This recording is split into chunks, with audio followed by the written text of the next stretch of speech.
편집 없는 날선 토크의 진술 라이브 설전 시간입니다. 김종배 시사평론가, 이동관 전 청와대 홍보수석 함께하겠습니다. 어서 오세요. 네, 라이브 설전 바로 시작하겠습니다.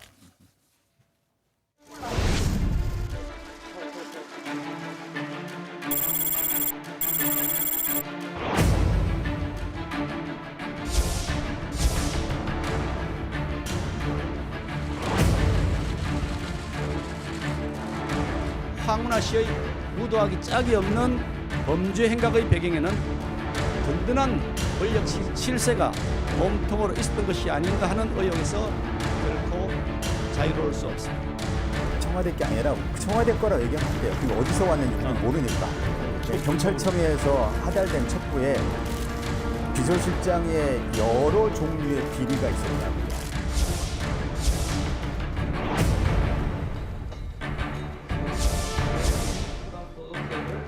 경찰청은 비리 첩보를 누가 작성하여 누가 울산지방경찰청장에게 이 함행 수사를 전달했는지 지금 답변입니다. 구체적인 내용에 대해서 현재 검찰 수사를 통해서 확인되고 있는 사안이어서 제가 말씀드리는 것은 적절치 않다고 생각합니다.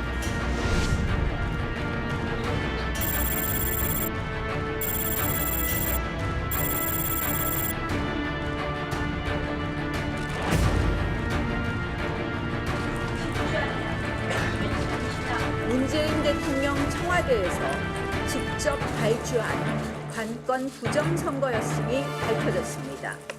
21세기에 벌어진 초대형 부정선거이고 선거농단입니다.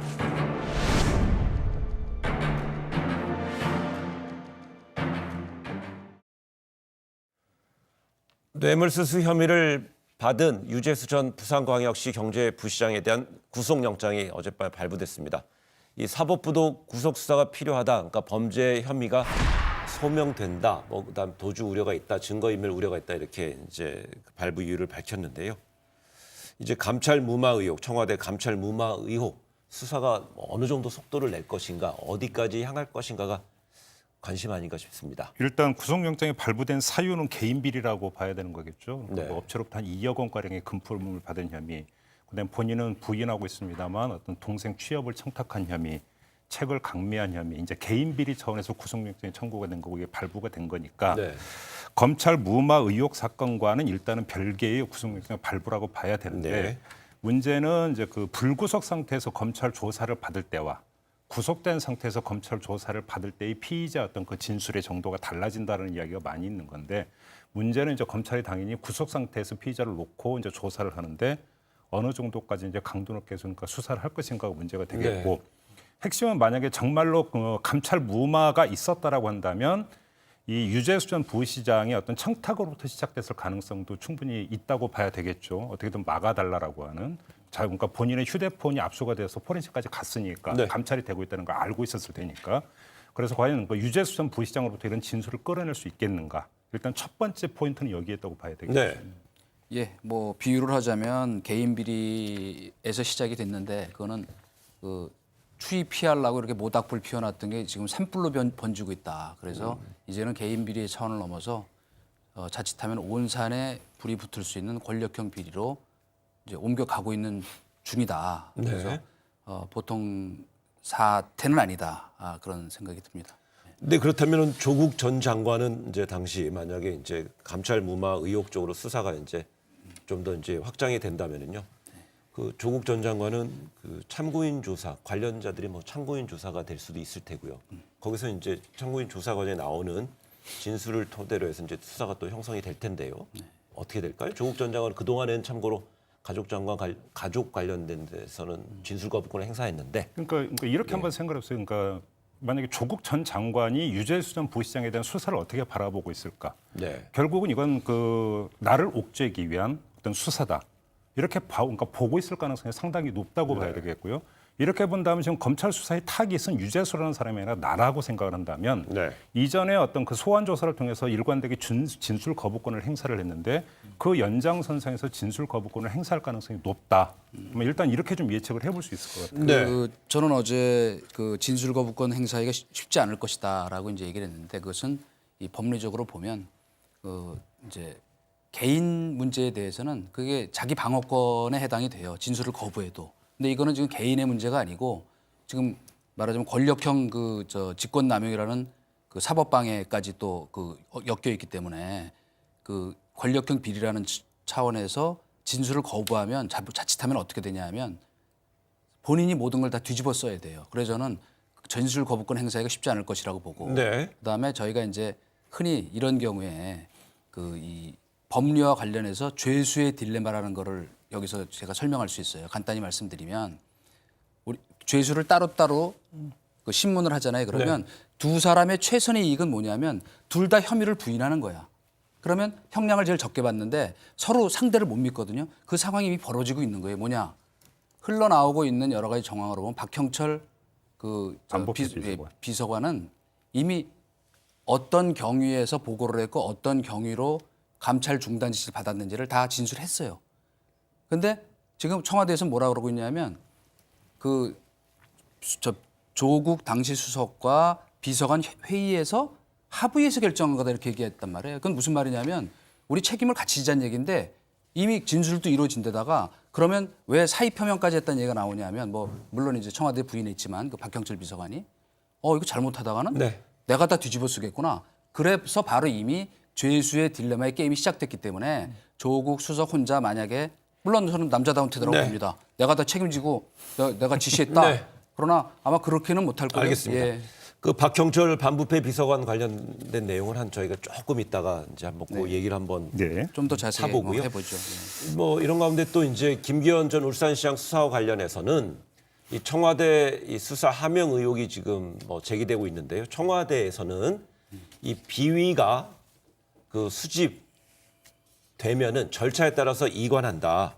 관련되는 수사기관에 보낸다. 이렇게 얘기하면서 의혹을 단호하게 부인을 하고 있어요. 예. 근데 이렇다면은 청와대에서는요. 만약에 그 정보를 첩보를 생산하는 것이 아니고 만든 것이 아니고 어디서 투서라든지 뭔가 올라오게 된다면은 당연히 거기에 대해서 판단을 해서 관련된 수사할 수 있는 주체한테 보낸다. 이런 합법 적법한 절차를 밟았다는 주장으로 단호하게 지금 하명 수사 논란을 부인하고 있는 거죠. 저는 이 고민정 그 대변인 설명을 들으면서 예.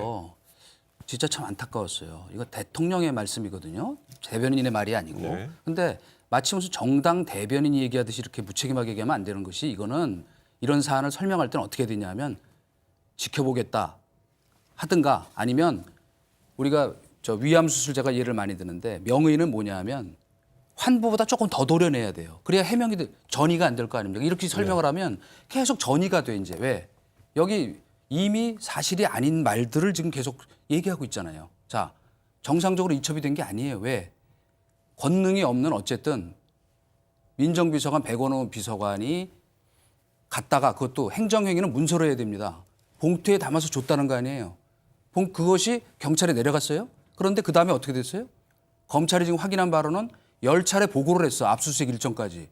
그러니까 당연히 하명 수사라고 보는 거예요. 그런데 어떻게 정상적 절차로 수집된 거를 전했다고 이렇게 얘기할 수 있느냐. 그래서 저는 우선은 이런 식의 브리핑은 안 하는 것만 못하다. 저는 그런 생각이 드네요. 일단 이제 지금 말씀하신 것은 보도 내용을 종합을 한 것으로 네. 제가 이해를 하겠는데 여기서 확인이 필요한 부분이 있다는 부분도 함께 말씀을 드리고 어제도 잠깐 말씀드리면 체크 포인트가 두 가지가 있어요. 첫째는 이 첩보의 원천이 어디에 있느냐. 결국 이건데 백원호 전 민정비서관이 민주당을 통해서 이제 해명이 나왔습니다. 오전부터 이제 보도가 나오고 있는데 여기서 중요한 부분이 두 가지가 나오고 있어요. 첫째. 그 보도를 종합을 해보면 그 첩보의 내용이 어떤 그 범죄 의혹이 정리가 되어 있는 문건이라고 하는 이야기가 하나가 나오고 있어요. 또 한 가지 중요한 점이 백원호 전 비서관의 말을 하면 그 수많은 어떤 민원과 제보가 들어오는데 어떻게 하느냐 시스템으로 사안에 따라서 분류해서 각 비서관실로 전달된다라고 지금 말을 했어요. 저는 이 말이 상당히 중요하다고 보는데 시스템에 따라서 분류해서 전달했다면 그 기록이 있어야 된다는 거게 되겠죠, 당연히. 그러면 첫째, 청와대에서 이 기록이 있는가를 일단 찾아야 된다고 저는 생각해요. 두 번째, 문건이 있다면 이 문건, 그러니까 그 제보 문건이 되겠죠. 제보 문건을 일단 확인을 해야 됩니다. 다시 말해서 이렇게 청와대의 문서 양식과 이런 것들과 한번 종합을 해볼 때 외부에서 온 문건인가 아닌가가 확인이 되겠죠. 저는 아마 이게 검찰이 확보하고 있을 가능성이 상당히 높다고 보는데 이거에 따라서 이게 정말로 청와대 안에서 생산된 것이냐 아니면 말 그대로 접수가 된 것이냐가 확인될 것이다. 이거에 대해서 첫째 사안의 성격이 규정이 된다는 네. 점 하나. 또 하나 조금 전에 이제 중요한 말씀을 하셨는데 언론 보도에 따르면 10차례에 걸쳐서 청와대에 보고했다라고 하는 보도는 있어요. 근데 제가 좀 전에 이거 확인이 안 된 거라고 말씀을 드리는 게 만약 이게 사실이라고 한다면 사안은 좀 심각해지는 게 분명히 맞아요. 이거는 단순히 들어왔는데 우리 소관이니까 넘겨줬다 해서 끝나야 되는 건데 네. 그게 아니라 청와대가 상시적으로 지속적 관심을 표하면서 보고를 받았다가 되니까 문제는 심각해지는 거죠. 근데 이거는 확인할 사안이다 이 점이라. 제가 하나만 보태면 그 박형철 비서관도 검사 출신인데 어쨌건 자기를 거쳐간 많은 정보 중에서 이런 말하자면 지방자치단체장에 대한 그 정보는 기억나는 것이 이거밖에 없다라고 얘기했다는 점에서 매우 그 이례적인 것이라는 얘기고 또 한 가지는 흔히 우리가 지난 시간에 그 굉장히 절친이다 하는 얘기는 이미 뭐 더 했으니까 더 그 문재인 대통령하고도 근데 이런 경우 어떻게 되냐면 다 알아요. 이게 바로 뭐냐면 보고서 어느 구퉁이에 VIP 관심 사안이라고 붙어 있게 돼 있습니다. 부전지로도 하다못해 저는 그렇게 됐으리라고 보거든요. 그렇기 때문에 지금 제가 처음부터 대변인 그 얘기를 지금 비판한 이유는 뭐냐면 저도 대변인 해봤지만은 그런 식의 해명을 하면 안 된다는 얘기를 제가 한 이유가 뭐냐. 이건 누가 봐도 여러 가지 정황상 저는 그 10번 보고한 거 저는 제가 확인한 거로는 거의 맞거든요. 네. 그러니까 그렇다면 어떻게 그거를 정상적으로 이첩됐다고 할 수 있냐. 그리고 그 내용 자체도 제가 보진 않았으나 현재까지 저희가 듣고 확인한 바로는 굉장히 상세하다는 거예요. 그게 그냥 단순히 이 첩보 보고 내용이 아니고 네, 알겠습니다. 속된 말로 탈탈 털어서 조사한 내용이라고 하는 근데 것은 조금 전에 제가 이 예, 문제 좀 하나 두고 짚을게요. 봐야겠지만 네. 지금 이제 이동관 전 수석이 청와대 재직했을 당시가 2008년 9년인가요? 네. 지금 이제 2019년이고 또 정권이 이제 이명박 정권, 박근혜 정권 그 현 정권이 넘어왔는데요. 네. 좀 전에 말씀하실 때 그 VIP 관심 사항이라는 게 밑에 뭐 하단에 붙는다는 거는 정권마다 이 운영하는 게 같을 수는 없기 때문에 단정할 수 없다는 걸 좀 그거는 저의 짚어드리고요. 약간의 상상극장 예, 예. 속에 있는 거니까 요거는 예. 좀 제가 지금 오늘 이게 청와대 내부에서 생산된 다시 말해서 그러니까 사찰을 한 결과물이 아니라 밖에서 정말로 제보 내지 투서가 들어온 거라고 한번 가정을 한다면 출처가 어딜까, 누가 했을까라고 하는 또 궁금증이 생겨요. 그러니까 저도 파악한 바로는 그 문서 내용이 상당히 소상하다고 그래요. 그 의혹에 대해서. 여기서 지금 오늘 아침에 제가 김기현, 그러니까 당시 울산시장하고 인터뷰를 했는데 김기현 시장이 주장한 바는 뭐냐면 황운하 청장이 청장으로 부임한 이후에 경찰을 대거 동원해서 나에 대한 뒷조사를 했다.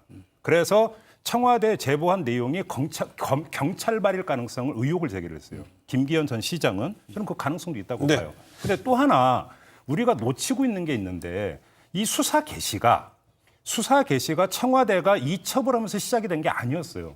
확인을 해보니까 어떻게 돼 이러냐면 이게 그 울산에서 3건의 고발과 진정이 접수가 돼요. 울산 경찰청에. 네. 이 시점이 언제냐면 압수수색에 들어가는 2008년 3월 이전이에요. 2018년 3월요. 2018년 3월 이전에 이미 울산 경찰청에 고발과 진정 포함해서 3건이 접수가 되어 있는데 아마도 이제 그 뭐 레미콘 업체 이런 게 나오지 않습니까? 이해관계 얽혀 있어서 누가 했는지는 좀 더 확인이 필요한데 네, 조금 전에 이렇게 이제 된다면 그 당사자들이 알겠습니다. 제보했을 가능성도 배제할 수 네, 없다라는 조금 전에 이제 바로 지금 조금 전에 나온 보도에 의하면은요, 그 관련되는 첩보는 경찰이 검찰에 이송을 해서 넘겨서 지금 검찰이 갖고 있다 이런 이제 보도도 나오고 있는데요. 그 문건 예, 말씀하시는 맞습니다. 거죠? 첩보요. 네. 근데 지금 저희가 이제 유재수 사건, 그다음에 예를 들어 유재수 전 부시장 사건, 김기현 전 울산시장 사건을 얘기하면서 공통적으로 등장하는 이름이 조금 전에 한 10분 전에 나왔던 박형철 반부패 비서관인데요. 근데 박 비서관이 김기현 전 울산시장 수사 관련해서 또 검찰에서 내사를 받았다 이런 보도도 나오고 있어요. 그럼 검찰이 그 이미 이제 박형철 반부패 비서관은 검사 출신인데 청와대에서 지금 뭐 비서관 근무를 하고 있는데 검찰의 내사를 받았다. 이건 어떤 맥락으로 봐야 될까요? 이거는 저는 뭐 어떻게 보면 당연하다고 생각을 해요. 당연합니까? 검찰이 지금 네. 이 정도 말하자면 그 사안을 그 본격 수사하러 나선 상황이면 어떤 네. 상황이냐면 이미 밑바닥에 한 90%는 다 그 사전 조사를 해놓은 거예요. 수사를. 그러니까 당연히 그 과정에서 이 지금 의혹의 핵심 중에 한 사람인 박형철 반부패 비서관에 대해서는 참고로 이 상황에서는 아마 제가 보기엔 참고인 조사했다고 생각을 해요. 그러나 이 검찰 그 출신이기 때문에 이게 갖는 의미를 아니까 자기가 알고 있는 범위 내에서는 저는 상당히 진솔하게 사실을 얘기했으리라고 봅니다. 네. 박경철 비서관이. 근데 여기서 좀 그래서 제가 아까 죄수의 예. 딜레마를 얘기한 거예요. 예. 그 여기서 확인해야 될 게 두 가지가 있어요. 네. 첫째는 뭐냐면 따르면 2주 전쯤에 그 검사들이 청와대 인근 카페에 가서 박형철 그 비서관을 만나서 조사를 했다는 것 아니겠습니까? 두 가지가 있는데 여기서 첫째 시점이에요. 2주 전이라고 한다면 뭔가 이게 뭐 어림잡은 거기 때문에 날짜를 특정할 수는 없는데 딱 2주 전에 뭐겠으면 조국 전 장관이 소환 조사를 받은 날이에요. 근데 이때 전후로 해서 어떤 이야기가 많이 나왔는지를 우리가 다시 환기할 필요가 있는데 부인 정경심 교수를 그러니까 구속을 한 이후에 조국 전 장관에 대한 수사로 넘어가야 되는데 뭔가 안 잡히고 있다라는 이야기가 많이 나오던 시점이에요. 네. 그러면서 결국은 별건 수사로 들어가고 있는 게 아니냐라는 이야기가 나왔고 그 전 단계에서 나왔던 게 이른바 윤모 총경 이야기가 나오고 네. 그 다음이 유재수 그러니까 전 부시장 수사 이야기가 그 다음에 나오고 있었어요. 이 시점이라고 하는 점. 근데 또 하나는 뭐냐면 지금 보도에 따르면 울산지검 검사가 가서 만났다고 하는데 가서 물어본 게 그러면 그 울산시 수사만이었느냐 아니면 감찰 무마 의혹까지 포함이 되어 있느냐의 문제예요. 이게 지금 확인이 안 되고 있는데 제가 왜 이런 말씀을 하냐면 박형철 비서관이 검찰의 감찰 무마와 관련해서도 뭐 조국 전 장관이 지시였다라는 진술을 했다. 이런 지금 보도가 나오고 있는 건데 그럼 또 별도의 소환이 있었던 건지 아니면 이 자리에서 있었던 건지에 따라서 이야기가 달라지는 건데 결국은 이것이 먼저 정리가 돼야만이 검찰이 어느 차원에서 움직였고 어느 차원에서 내사했는지를 알 수가 있다는 거예요. 예, 그런 점에서 저는 그 유재수 건이나 그러니까 김기현 전 시장 건 같은 경우가 조국 전 장관을 엮기 위한 사실상의 별건 수사일 가능성 이것도 사실 함께 봐야 되겠죠. 근데 그거는 저희가 네네. 아니 그거는 제가 그 한마디 반론을 아니 할 수 없는 네. 것이 이건 별건 수사가 아니에요. 몸통 수사지. 왜? 사실 그동안 검찰이 직무유기한 거예요. 이거는 왜? 이미 지난 연말에 김태우 수사관이 폭로하고 그 뒤에 그 다른 그 같은 감찰반원들의 그 이 증언이 있었고 그래서 사실은 진작에 수사가 됐었어야 되는 건데 그동안에 맞아요. 뭐 맞아요. 이런 저런 사유 때문에 미뤄졌던 것인데 사실은 지금까지 벌어졌던 거는 어떻게 보면은 개인 비리의 측면이 큰 거예요. 그죠? 자, 개인의 도덕성. 그러나 이거는 사실은 권력이 개입한 권력 게이트 성격이기 때문에 네. 검찰도 준비를 해오지 않을 수 없었기 때문에 그랬다고 몇 번 양보해 하더라도 그렇기 때문에 이거는 그 별건 수사란 말은 맞질 않고 그건 프레임에다 집어넣어 갖고 또 과거에 조국 수사 물타기 하듯이 하는 여권에 놀리고 이거는 뭐냐 몸통 수사다. 네. 제가 그렇게 그게 명확히 바로 얘기를 이거예요. 해야 돼요. 이런저런 이유 때문에 수사를 지연을 한 게 맞아요. 무슨 이야기냐면 김태우 수사관 얘기 꺼낼 것도 없고 네. 자, 그 김기현 그 전 울산시장에 대한 수사에 들어가서 최초의 어떤 고소 고발이 이루어지는 게 바로 그 직후. 그 압수수색이 3월 16일에 이루어지죠. 그리고 열흘 뒤쯤에 그 한국당 중앙당이 그 황운하 청장을 고소 고발을 해요. 네. 그리고 나서 1년 뒤에 이제 그 뭐 비서실장 이런 사람들이 무혐의 처리가 되면서 또 이 김기현 시장의 비서실장이 또 고소 고발을 해요. 울산시당이 고소 고발한 것도 역시 지난해 그러니까 올해 3월이에요. 그러니까 지난해 그러니까 정리하자면 2018년 6월 지방선거 아니요. 전인 3월부터 해서 3월 25일인가에 1차 고소 고발이 예. 이루어지는데 그것부터 따지면 1년 6개월 동안 쳐다도 안 보고 있었어요, 사건을. 네. 그다음에 올해 3월 어떤 추가 고소 고발을 따지면 반년 넘게 또 네. 묵히고 있었어요.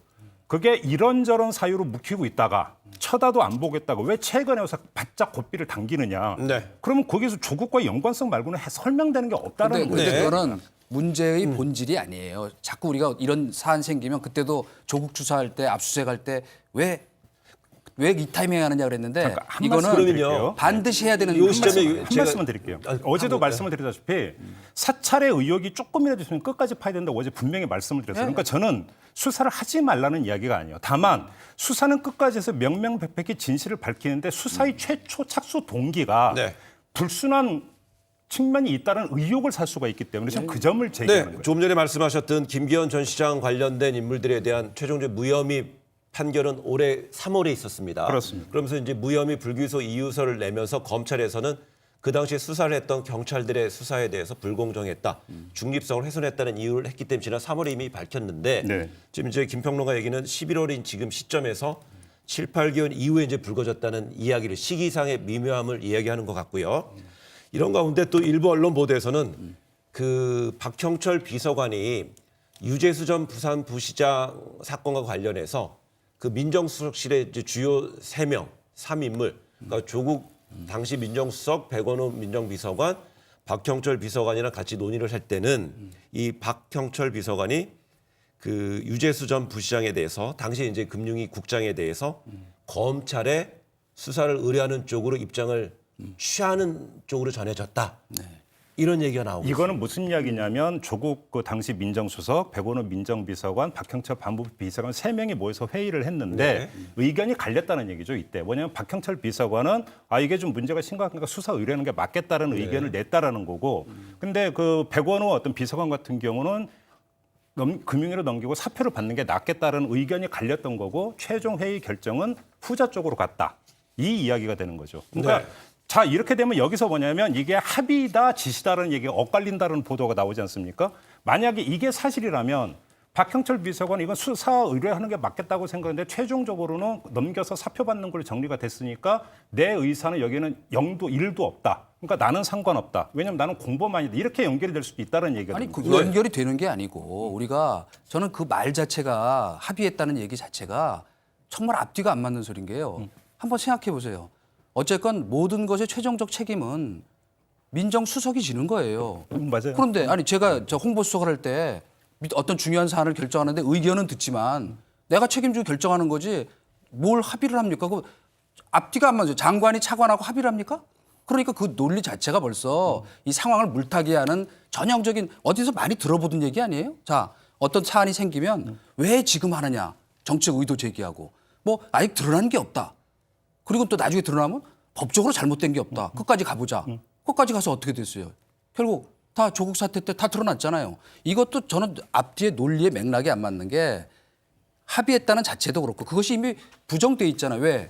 이거 저 감찰 끝나고 합의가 됐는지 뭐가 지시가 왔었는지 모르지만 이 사람을 사표받고 넘기기로 했을 때 어쨌건 그 같이 감찰반에 있었던 감찰했던 사람들 앞에서 박형철 비서관하고 이인걸 이 반장이 유재수 그 나쁜 놈인데 이렇게 처리한다고 분개했었다는 거 아닙니까? 그런데 어떻게 합의가 됐겠어요? 그러니까 요거는 앞뒤 맥락이 안 맞는 얘기를 자꾸 아니, 하니까 그 지적은 맞아요. 그러니까 수석과 그러니까 봅시다. 앞으로. 수석과 비서관은 사회상 수직 관계에 있죠. 그러니까 합의라는 단어는 어벌성성이고 저도 100% 네. 동의를 해요. 제가 이제 말씀을 드린 거는 박형철 비서관이 정말로 이렇게 만약에 그 진술을 한 게 사실이라면 여기서 또 하나 우리가 봐야 되는 것이 사실에 부합해서 진술했을 가능성도 분명히 있죠. 저는 첫째. 그렇게 봐요. 네. 그다음에 또 그러니까 균형 잡히는 시각으로 아직은 확정이 된 게 아니기 때문에 그 우리가 여기서 판단을 하기 위해서는 반대의 측면도 함께 봐야 된다는 얘기예요. 무슨 이야기냐면 수사 의뢰를 하면서 나는 강한 대척점이 있었던 게 만약에 아니라면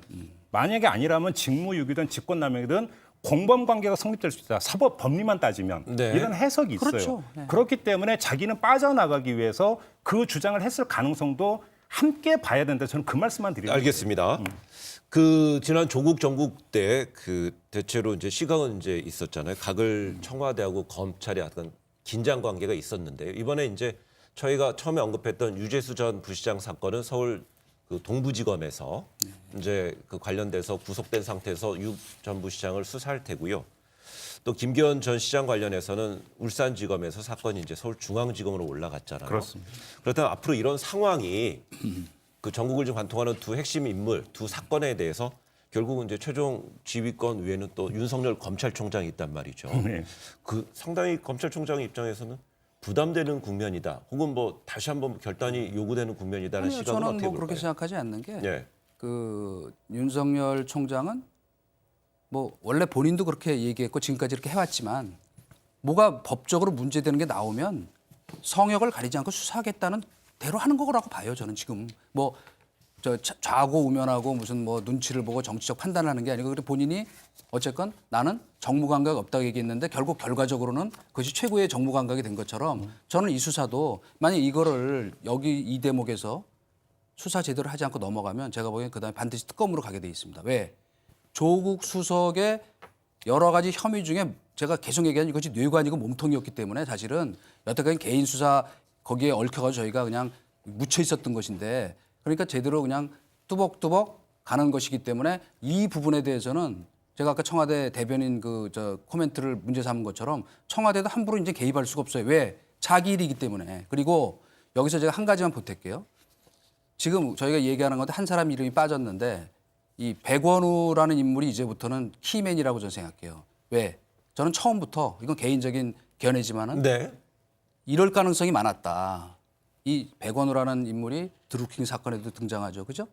저 센다이 총영사 보내달라 그럴 때 만나서 어쨌든 설득한 거 거기에 등장하죠. 그다음에 이번에도 자 양쪽 다 등장하죠.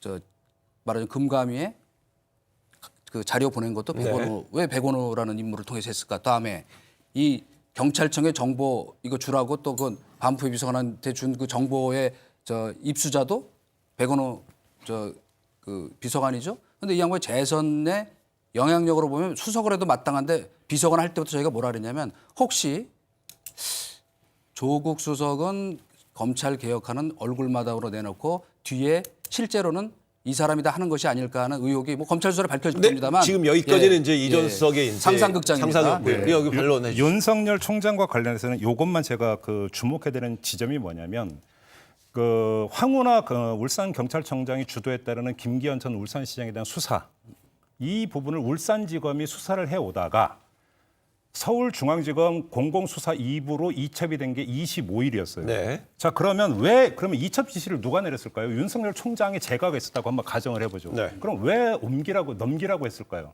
자 첫째 우리가 쉽게 생각할 수 있는 게 울산지검이 수사가 너무 지지부진해서 그래서 1년 6개월 질질 끌었는데 설명이 안 되는 게 뭐냐면 아까 얘기했던 청와대 인근 카페에 가서 박형철 비서관을 만나서 아주 주목할 만한 진술을 들었다라고 하는 게 울산지검 그 검사로 네. 나와요. 그럼 수사에 지금 활로를 뚫은 거예요. 근데 그런 상태에서 갑자기 서울중앙지검으로 넘겨라 했다? 이걸 어떻게 해석할 것이냐? 그거라고 볼 수는 없다. 그러면 여기에는 다른 이유가 있다고 봐야 되겠죠. 그렇게 그게 뭐겠는가? 저는 그런 점에서 조국과의 상관성도 또 고려하지 않을 수가 없다라는 거예요. 네. 그런 점에서. 제가 좀 전에 그 이동관 전 수석의 그 뭐 상상, 그 영화관 뭐 이 얘기를 하셨는데 뭐 청와대 직제상 업무상 제가 한 이 예만 하나 드릴게요. 그 문재인 그 노무현 대통령 시절에 문재인 대통령이 현 대통령이 민정수석일 당시에 이호철 민정비서관이 있었고요. 그렇죠. 그 당시에 주요 업무는요. 수석이 안 움직이면은요. 민정비서관이 상당한 업무를 이제 수행을 하는 거잖아요. 예. 그렇기 때문에 아까 지금 어디 어떤 자료를 전달하고 이첩하고 하는데 왜 백원우라는 인물이 등장했을까 이렇게 의혹을 제기했는데 그 부분에 있어서는 수석이 등장 안 하면 비서관이 하는 것이고 아니면은 그 아래에 있는 뭐 2급 선임 행정관이 하는 거기 때문에 제가 이제 그 얘기를 했기 그 때문에 말씀에 대해서 이제 한마디만 아주 짧게 좀 짧게는 해주시면 다음으로 뭐냐면 넘어갈게요. 대신 하는데 본인이 할 수 있거나 해야 하는 권능이 있는 일이 있어요. 네. 근데 전혀 본인이 해서는 안 되거나 할 필요가 없는 일을 했기 때문에 문제가 되는 거예요. 지금 세 가지 다. 드루킹 수건 때 저길 만난 거나. 네, 알겠습니다. 그 얘기를 하는 여기에 겁니다. 대해서는요. 네, 그 일각에서는요. 그 업무 영역, 업무 분장이라는 게 있잖아요. 있죠. 업무 분장에 있어서는 그 언급하셨던 그 몇 가지의 주제 업무에 대해서는 아마 업무 분장상 그게 내부적으로는 맡겨진 일인지 아닌지는 아닙니다. 확인할 수 없습니다. 아닙니다. 그 정도 제가 압니다. 제가 알겠습니다. 청와대 그 있었기 정도로 때문에. 할게요. 그러면 저도 그 한마디만 조금 섞어도 될까요? 반론을, 네. 그러니까 저는 거기에 대해서 반박은 안 하겠습니다. 왜냐하면 지금 검찰이 조만간 백원우 그러니까 전 비서관 아마 조사를 할 것 소환할 같아요. 거고. 기다리면 되는 거예요. 알겠습니다. 그렇죠. 다만 백원우 그러니까 당시 비서관이 청와대 때 거의 뭐 그 수석을 제끼면서 모든 걸 다 했던 것처럼 보는 거는 네. 섣부를 수가 있다. 예를 들어서 하나만 제가 말씀을 드리면 자 만약에 정말 아까 얘기했던 김기현 울산시장 건이 밖에서 제보가 들어온 것인데 자 백원우 비서관한테 왔는데 반부패 비서관으로 넘겼다는 거 아니겠습니까? 왜? 내 소관이 아니어서 넘겼다라는 거예요. 그러니까 무슨 얘기냐면 자기가 다 주무른 게 아니라 그러니까 내 권한이 아니니까 반부패 비서관으로 넘겼고 그래서 반부패 비서관도 청와대 소관이 아니라서 경찰청에 넘겼다라면 네. 백원우 비서관은 개통 따라갔다. 이런 해석도 성립된다는 점만 말씀드리겠습니다. 그것도 알겠습니다. 상상극장이죠. 알겠습니다. 알겠습니다. 네. 네,